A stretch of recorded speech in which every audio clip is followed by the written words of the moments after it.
What is the difference between them, between these two women? They are two different forms of poetry. So now we understand why Dante had to be talking about the imagination all along, because this is really what will introduce him to the stakes in claiming to be a poet.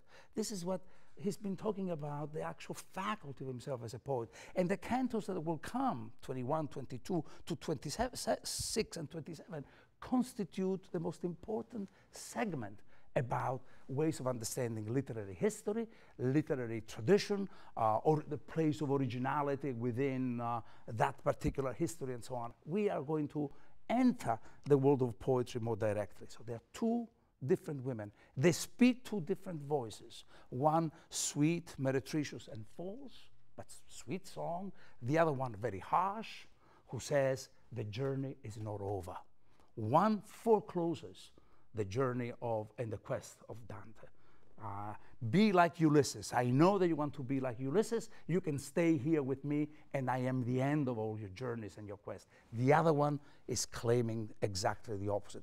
The journey has to continue. These two types of songs, the song of the siren, sweet, which has also the stench of death attached to it, the stench of the decomposition of her body. And on the other hand, a journey by this austere voice, the voice of, maybe the voice of love, the voice of harshness, no, rather than just the language of sweetness, is that of love as an ongoing quest.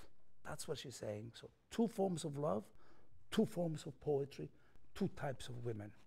The scene, in case you're interested in this, many of you, I'm sure, have thought about it, literally stages the scene at the beginning of the Consolation of Philosophy of Boethius, which in turn is thinking about, who in turn is thinking about the Book 10 of the Republic by Plato, the idea of the place of love and the place of poetry and philosophy.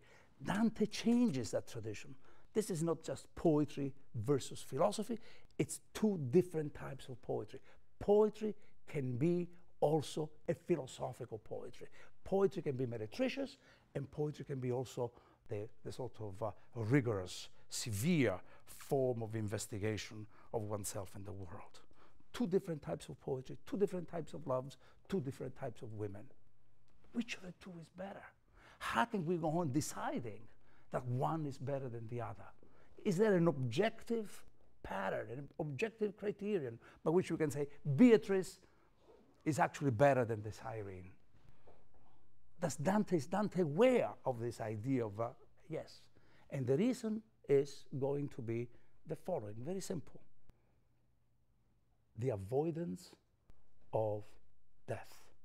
The siren is the figure that stands for death. Underneath the pleasures of her language, there is a stench that emanates from her. Underneath that allegory, Dante sees the danger of closing and the danger of making the here and now and the limitations of the here and now and the limitations of that song the end of his journey. It's really a choice between an open-ended quest and the foreclosure of the siren. This is the only way in which you can objectively believe that there is a hierarchy between these two loves and between these two women.